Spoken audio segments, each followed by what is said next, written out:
welcome to another episode of the Hardy Huddle, Wildcat Nation's most popular and growing source for all things involving Hardy athletics.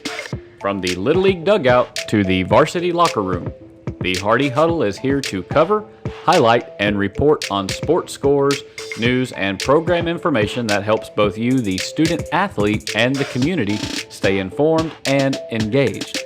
If you want to be in the know, then you got to be in the huddle. So huddle up. For up-to-date information, visit us on social media platforms such as Facebook, Instagram, and X.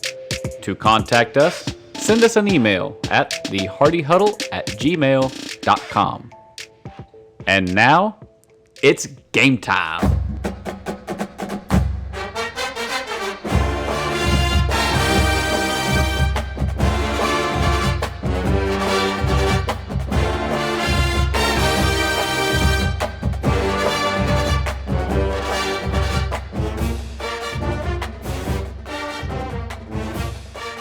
Huddle up, huddle up. Hey, good morning, good afternoon, good evening, Wildcat Nation. Whatever time of day or evening this podcast finds you, I would like to bid you well and say good morning or good evening. My name is Ryan Abbott with the Hardy Huddle, and I would like to welcome you guys back. If this is not your first time, welcome back to the Hardy Huddle podcast. But if this is your first time, well then welcome aboard. If you are not part of Wildcat Nation, I must ask, what is wrong with you? I say that lovingly because there is a lot to love. Number one, lot to love about Wildcat Nation and Hardy County sports, whether it is Little League or varsity level. But there's also a lot to love about the Hardy County community. There's a lot going on right now. Lots of changing, lots of moving and jucking and jiving, a lot of good stuff around here, man. So if you are showing up for the first time, then what a heck of a time to show up, because we're going to dig into the Spring Jamboree recap on this episode today specifically.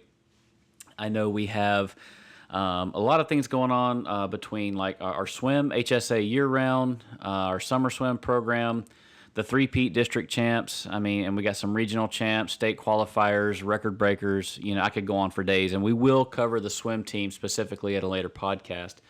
But they're actually over at Indian River State College on the East Coast this weekend. So I'm waiting to hear back from Coach Brittany on how that's going down. But the pictures and some of the things and the data that I'm getting back from people texting and whatnot, it's good stuff. So shout out to the Swim Cats. I know we have a volleyball camp that is also coming up in the very near future. I got to get with Coach Shante on specifics for that. But once I have those deets, then I'll send those out to everybody if that's what you guys are into. I also know that we have some all-star programs going on right now, softball and baseball, varying age divisions. I think I got a text message this morning from one of the dads of our 12U baseball team. They won their game Saturday morning, and they are advancing into round 2. And that's being held over at Lakewood Ranch, so at the Cal Ripken facility, I think that's what they call it. So congrats to our 12U group, but more on them later as well. So before I dig into the spring game, I just want to give a shout out to a few of the people that kind of helped the podcast keep rolling and doing what it's doing. I want to say thank you so much to JJ and Saul, the crew over at WAUC 1021 The Outlaw. Without those guys, I mean, let's face it, you guys probably wouldn't hear as much of the Hardy Huddle. You probably wouldn't see as much of the media, what's going on. So I love getting a chance to partner with those guys and the team over at WAUC because, one, it's just easy. It's fun. They're like family, and they've taught me a lot in terms of radio media, voice media. And the conversations that we've had have been nothing but fantastic. So I'm looking forward to actually getting back into the studio with those guys, hopefully in the coming weeks. And we've got a couple of projects that we're going to send out your way, and hopefully you guys enjoy it. I mean, we're going to do our best to present you some media throughout the summer to kind of, put something on the taste buds in terms of sports to kind of keep the ball rolling, because before we know it, you guys know how it is around here. Summer flies by, and then boom, we're running into fall, and then with fall comes football. So without further ado, let's do exactly that. Let's dig into football. So if you were at the stadium Friday night for the Spring Jamboree, I don't think I need to be very long-winded in kind of giving you the overall descriptive ambiance of what it felt like down there. But if you've ever served in any type of cooking capacity, just stand over the boiling pot of water and that steam that's just pelting you in the face. Yeah, do that for like 3 hours straight. And that's kind of what it felt like. There was a handful of us up in the press box that we were trying our best to nurse that AC unit along to keep it cool in there for the guys on the radio and the guys that were doing like the referees that were keeping charge of time. But for everybody else, it was brutal. There's no other way to say that. Very very hot, sticky, steamy kind of scenario because the opening game, it was a 3-team jamboree, and the opening game was at 6 p.m. And if you're from this area, need I say more? It's hot. So I would like to tip the cap to the Bayside Bears that drove all the way down here from Palm Bay. I spoke to one of their coaches who rode the bus down. They said it's just a shade over 2 hours, like a 2-hour and 20-minute ride on the bus. So kudos to those guys. Thankful that they got a chance to even come play, one, but two, that they drove all this way so we could have a spring jamboree. And also to the Frostproof Bulldogs up in Polk County. They made the trip down to complete the 3-team jamboree. And to be fair, the head coach for Frostproof and our head coach, Coach Darren Bryan, they're good friends. They go way back. And if you tuned into the Coach's Corner episode, you kind of heard Coach Darren talk a little bit about that. So we like to use the term frenemies around here. Definitely not enemies, but in terms of athletic competition, whenever they line up across the field, we can be friends after the game. But we know them well through years, if not decades, of playing Frostproof in one capacity or another.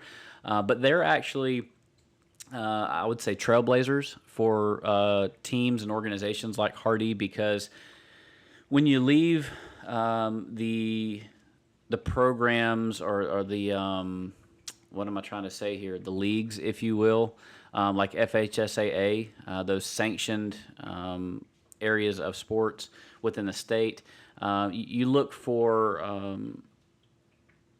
a division that's comparable to your athletic capability, to your school, to your district level, your region level, whether it's the number of kids per school or whether it's size and physical makeup of your teams. A lot of these teams nowadays are battling that dreaded T word, transfer. It's a lot like college in a way. I would say that college is becoming more and more like the NFL, and thus high school is becoming more and more like college. So in terms of athletes getting an opportunity to kind of play where you desire, it's rampant, and not to sound hypocritical, because we have certainly benefited from people that have left other programs to come play at Hardy, but in likewise fashion, we have also lost athletes that have gone on to play at other places and programs. So all of that to say, whenever we left the FHSAA, this being our first year in what we call the SSAA, which is the Sunshine State Athletic Association, Coach Darren Bryan was very transparent and educational to me, but he was very transparent with the reasoning behind looking out for the team, the community, the athletes.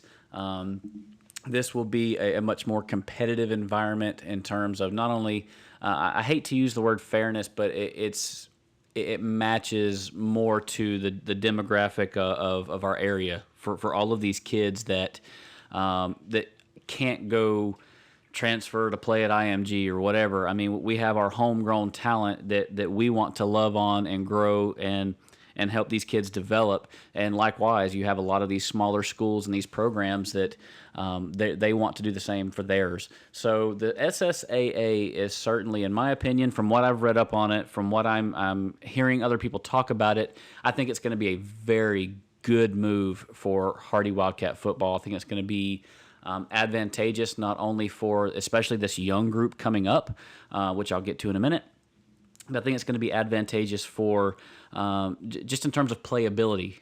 We're going to travel to some places that we've never been before, which is going to be fun. I think our athletes are going to enjoy that. I think our fans are going to enjoy that, because Hardy Wildcats, historically, we travel very, very well.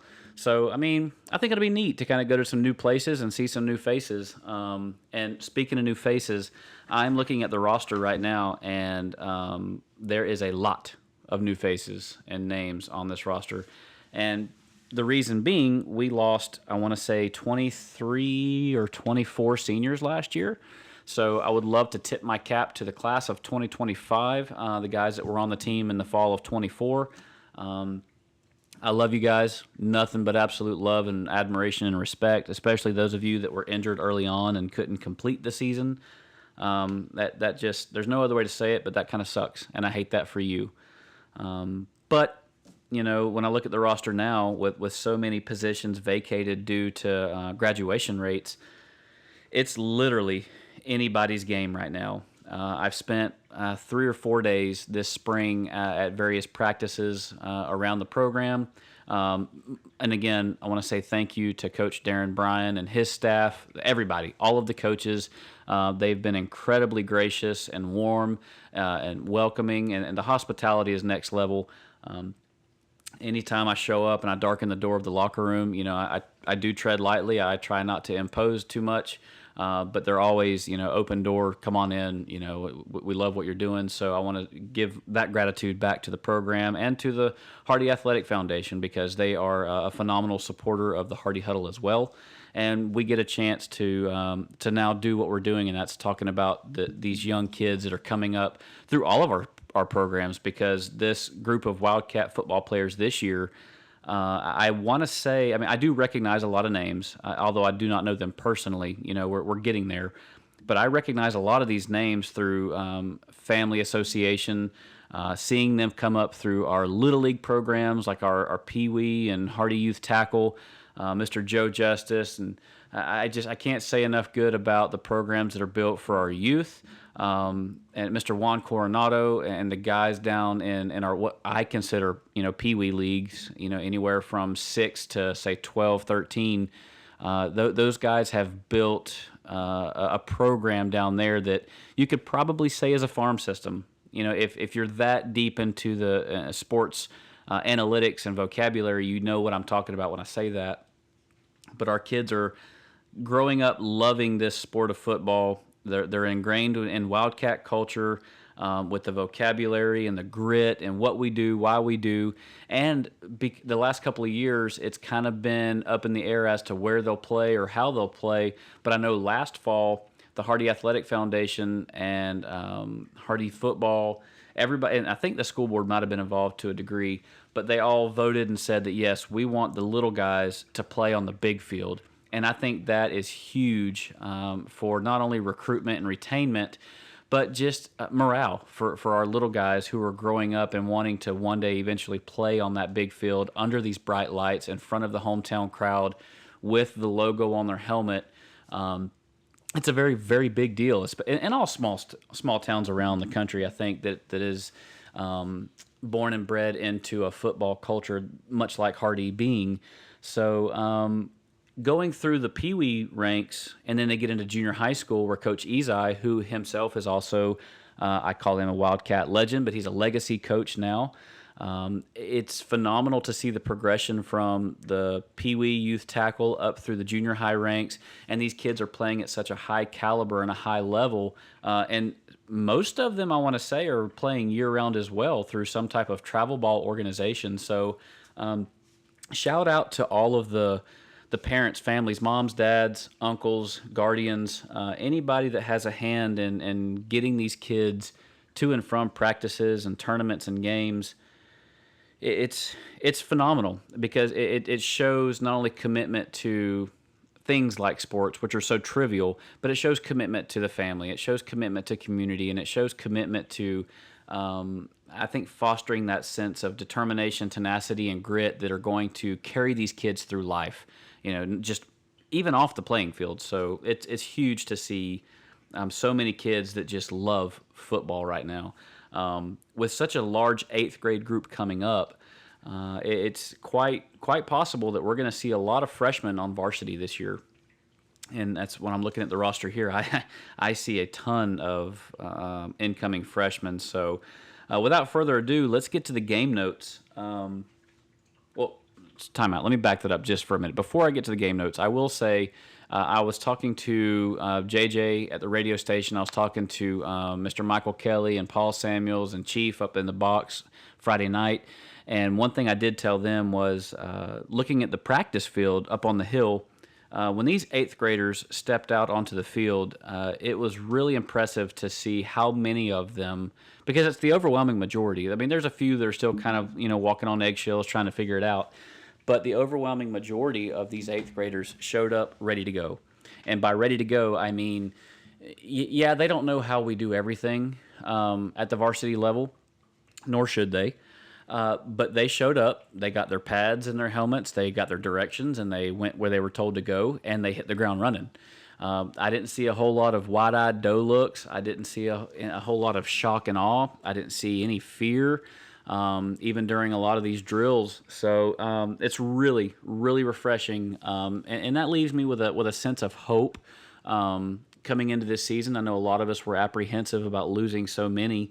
And I know Coach is as well, because it's a valid concern. When you look at 14-year-old, I hate to use the word boys, but 14-year-old boys versus a 16 or 17-year-old young man, physiologically speaking, especially on a football field where physicality is such a large part of the game, the concerns are valid. I mean, our season last year was plagued and riddled with injuries with young men. I mean, you're talking about guys who were physically fit, and some of them even I would consider physical specimens.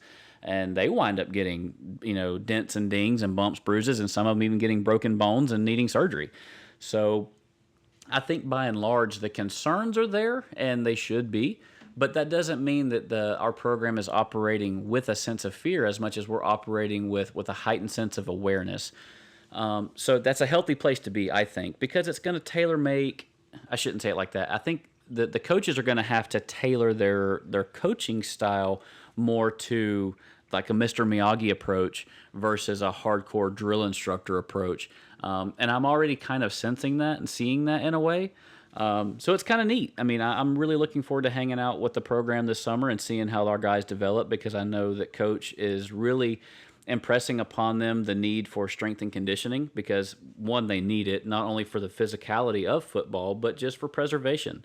If you recall back, we were talking to Kellen Lindsay on one of the episodes we had with him, and even as a high caliber athlete that he is, he impressed upon me through these notes that the importance of what lifting does. It's not so much just for strength, even though that's part of it, but it's also about longevity. And these guys are learning that as we speak. So also shout out to Coach Red McClellan, team chaplain. I talked to him during the break the other night, and he was talking about how I think one of the biggest hurdles for this group coming in is going to be the accepting of the off-the-field challenges.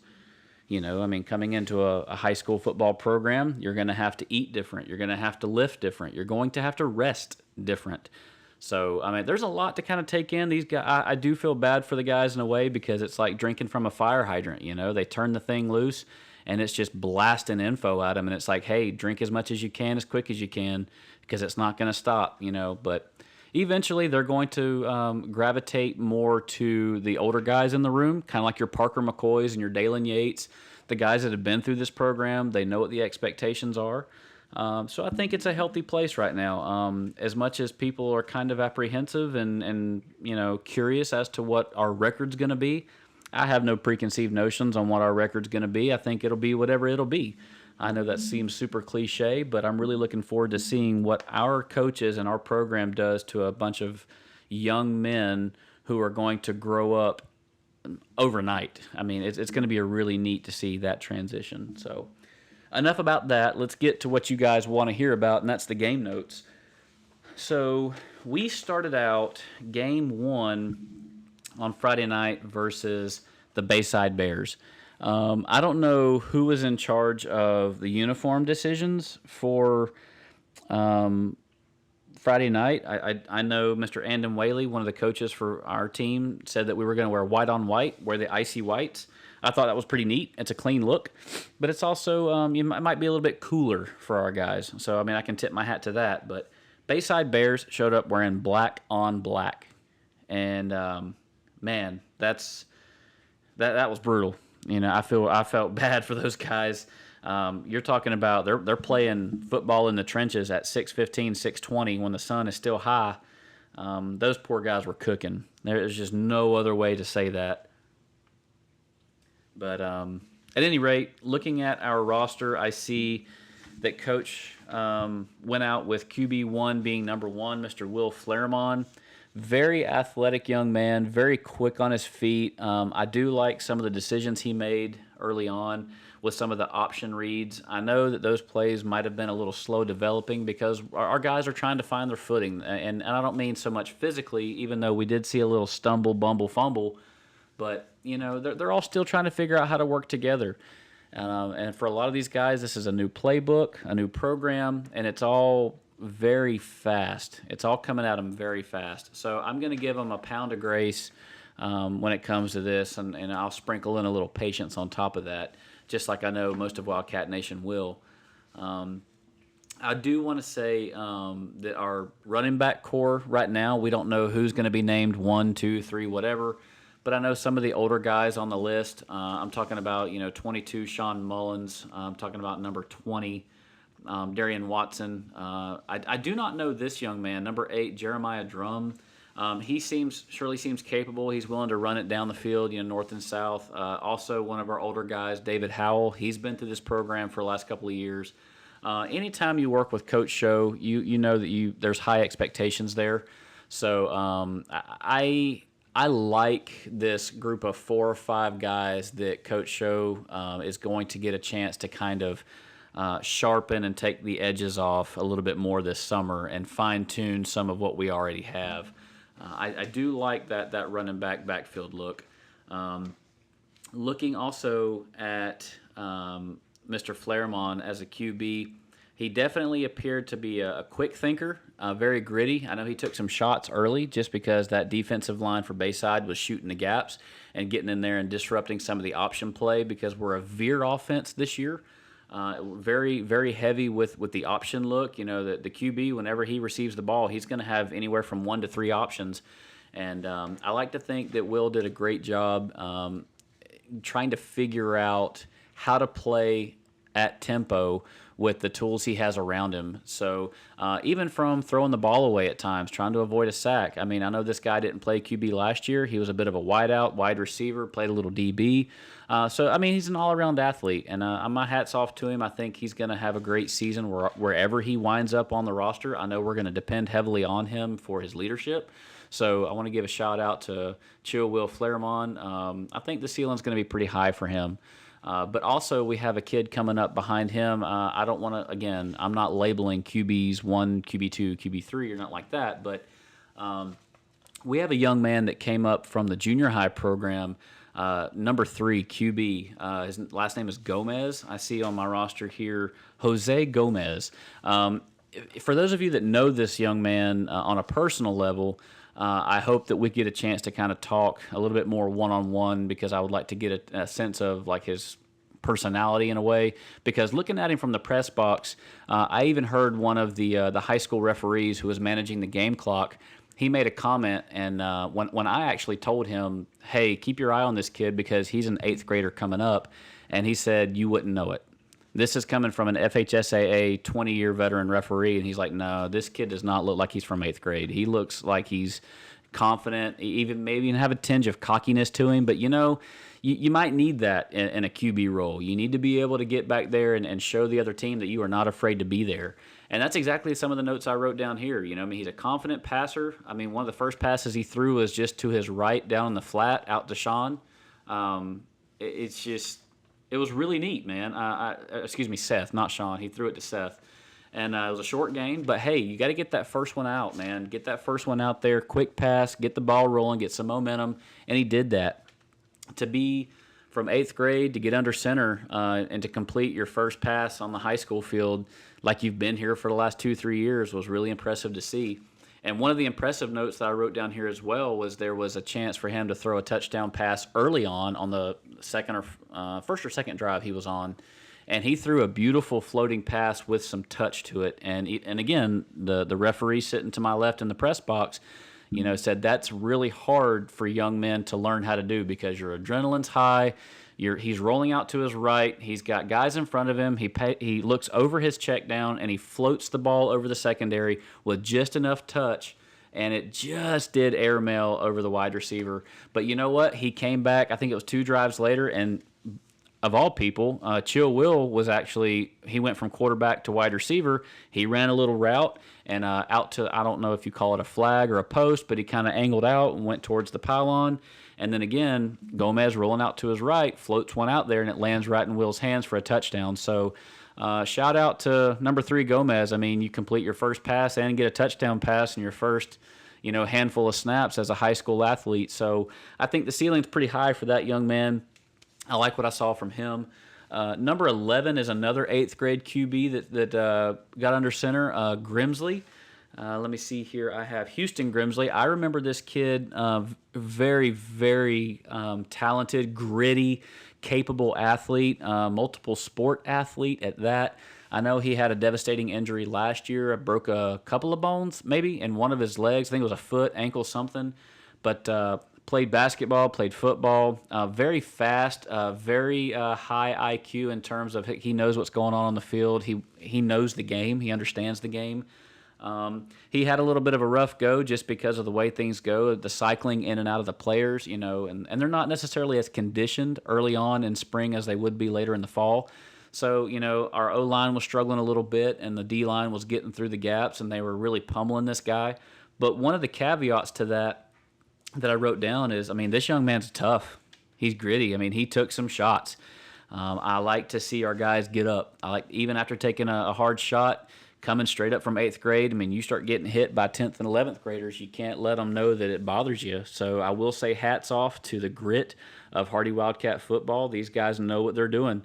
When you put that uniform on, there's an expectation of effort.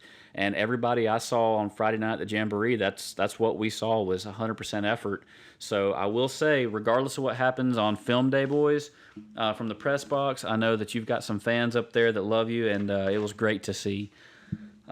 Speaking more to some of the what I call veterans, not so much the new guys, I've got some notes here. Our defense looked surprisingly put together in terms of just the short amount of time they had this spring. Again, I see this number 8 comes up, Drum. Very aggressive, very hard-nosed football player, north and south kind of style. Runs head first, not afraid to hit. I will say one of my guys that I know and love out there a lot right now, number 55, Parker McCoy. This young man is going to have to play a lot of football this year on both sides of the ball just because of necessity. That's what we need him to do. He's going to be the physical and vocal leader of this team, or one of, rather. But he played both ways Friday night, and poor guy, towards the end of the Frostproof game, he was looking pretty gassed, and rightfully so. So, my man, you deserve to sleep in and eat an extra pancake or two because you need one. Another one is number 33, Nick LeConte. Very, very good look, young man, from the middle linebacker role. Whenever coach would call Wildcat go, straight up the gut, found a hole. The QB from Bayside was able to get the ball off, but, he was a step away, and he was all over him. I'm talking grill to grill, put him on the floor, and the guys in the radio booth were even talking about it, going, who is this guy? That was a heck of a hit. So looking at the roster, 33, Nick LeConte, I'm looking for you to have a big year, my man. I know you've been sitting, waiting your time, and doing the work in the weight room and trying to get a spot. So here it is, man. This is your day, and everybody seems to, at least in the press box, seems to think that you're going to look really good in that middle linebacker role. Looking down here a little bit further in my Bayside notes, surprisingly, the communication and commitment are two things that I was kind of putting an asterisk on. We did have some miscommunication errors here and there, but again, that's expected. It's early spring. I'm not beating anybody up over that.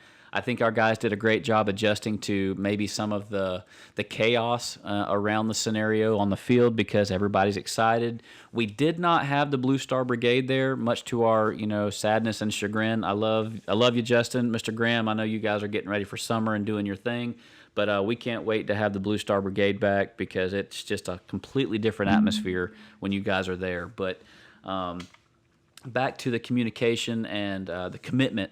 our guys that are in and out of the field, lots of player changes because we're trying to get everybody a look. We want to see what they're going to do on the field. I like to think that, early on it was difficult, just the chaos of everything with everybody cheering and the music and whatnot. But once they settled in, you could see that, okay, we know what we're doing.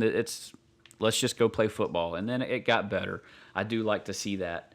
The O-line, I don't know much about these kids individually. I know we were missing some of our studs, like Tyson Davis. He had surgery, I think, over Thanksgiving break, so he's still kind of going through that late rehab process. He's going to be good for the fall. He's going to work out this summer, but he's got a few more weeks still to go to kind of make sure that he's really, really solid, good to go. So I'm looking forward to maybe some of that game experience and that knowledge and wisdom coming back to kind of help fulfill some of those gaps on the line. Speaking of line for defense, I got to give a shout out to number 59, Juma. Man, the running tackle from behind, I circled this little play on this note here. There was a play that Bayside was running late in their second drive. He ran around to the left, and Juma actually ran through the line, busted the gap, and he should have had a tackle in the backfield, but he just overran the running back. The running back kicks around to the left, and Juma did not give up on the play. He chased this kid down from behind. Yeah, the kid got, I think, 5 or 6 yards on the play, but he probably would have had more first down potentially had it not been for Juma's second effort. So I want to give a shout out to Juma. I know a lot of these guys have been waiting their turn to show coach that I am capable, and I like to think that the spring ball was kind of telling on who really wants to be out there. So shout out to those guys. Number 4, again, David Howell, catch and run. I like to see the soft hands. We did have a few fumbles on the day, but again, that was expected. One thing Coach Bryan said in his Coach's Corner interview was we were trying to limit as many of those as we could, just because that was an anticipated part of the game going in. So I don't know what the final tally was. I don't know how many stairs or suicides these guys are going to have to run, but it is what it is. It's spring ball. But getting to my Frostproof game notes, again, I see QB number 1, Flairmont, and QB number 3 with the majority of the snaps here. QB 3, I love it, man. Gomez takes a big hit, controlled his emotions, smart throws out of bounds, trying to avoid the sack there on both sides of the field. And that's hard to do if you know anything about football. When you have a young man 13, 14 years old, rolling to his left, right-handed quarterback squares his shoulders for a downfield throw, and then, he's got 2 or 3 guys in his face, and he makes the decision, instead of trying to throw a Hail Mary and make something happen to impress coach, he does the smart, mature thing, and he dips it out of bounds. He reserves his line of scrimmage. Let's get back and run another play. So big stuff there, man. I circled that one. I love it. Defensive backs, there's no easy way to say this. I mean, our guys, we got to use our eyes, got to use our hands, and I know I could just about hear Coach Hooks down there on the sideline saying that same thing, because I saw Coach Show and Coach Andrew Hooks grab 1 or 2, individually and do that and go over the I don't know what they call it on the practice field, but you could see the fundamental teachings. You could see the hands. Hey, you have to turn. You have to look. You have to find the ball, because our guys were just getting eat up with airmail. But one thing that we did do very well, again, is make adjustments. And speaking of adjustments, we've got a baseball player on the team this year playing his first year of high school football, and that's Gage Cartwright. And he made an interception on the night late in the second game against Frostproof. And I think it had more to do with that communication, commitment, slowing the game down, understanding your role, sticking to your assignment, sticking to your rules. It's a big deal. I circled that one here. Great job, Gage. Looking again at some of my offensive notes, great runs. QB 11, Grimsley. I love your grit, dude. Again, even with the Frostproof game, the game was faster. The second game, Frostproof was fresh off of that, what I call their first half against Bayside. We had a long break from games 1 to 3, so our guys, I don't want to say they were cold or stiff or nothing like that, but I think it definitely proved to be more beneficial for Frostproof to have that shorter break, that 10 to 15 minutes in between versus the 50 to 60 for us. But hey, it is what it is. I see a number 24 here in my notes. Let me see, who is this guy? Ryan Brummett. A good run up to the right side. I didn't have any further notes on that, but I don't know this Brummett guy. But apparently it was enough for me to write down the name and the number. So great job, Ryan Brummett. Lots of grabbing with the hands on defense in this second game. I like that we had multiple guys around the ball, but I know Coach is probably going to eat him up a little bit on that YAC number, YAC, yards after contact. That's something that was kind of drilled into us in junior high football. We got to go head down and wrap them up and hit them, man. But the DBs, it's all good because, again, you're going to get coaches like John Sharp and Andrew Hooks and Coach Show, even Coach Barry. I mean, he's one of the more reserved guys walking around down there, but he'll jump in your crawl real quick. So our guys they're getting a full taste of the Wildcat football program through this spring game, and I like it though. I have some additional notes, but I mean it's kind of part and parcel with what you expect with a spring game. It's a lot of little notes that are probably going to be repetitive, just what we see. But overall, great showing by the Cats, and also great attendance by our fans. I know it's mostly family and a few friends sprinkled in there, but it was really great to have everybody back down at Wildcat Stadium. I know this coming week I intend to kind of sit down with the radio station and get a better idea of what we're going to do this summer and going into this fall. And I know Wildcats strength and conditioning camp is going to kick up in the next week or two. They're going to be down there, I think, 3, if not 4 days a week. I'll get the numbers on that from Coach, and then I'll come down there and hang out a little bit and give you guys some details on where we are with those programs. But for now, that's a wrap on the Spring 2025 Jamboree series. I hope you guys enjoyed the talk back and getting some of those game notes. Don't forget, later on in this fall, we're going to have the Wildcat football games airing every Friday night on WAUC 102.1 The Outlaw. It's also 13:10 a.m. Be sure to tune in early, too, because we're going to bring back the Wildcat Rewind show where, yours truly, we're going to recap everything that happened in the Wildcat sporting world, from swimming to basketball to soccer to golf to everything in between.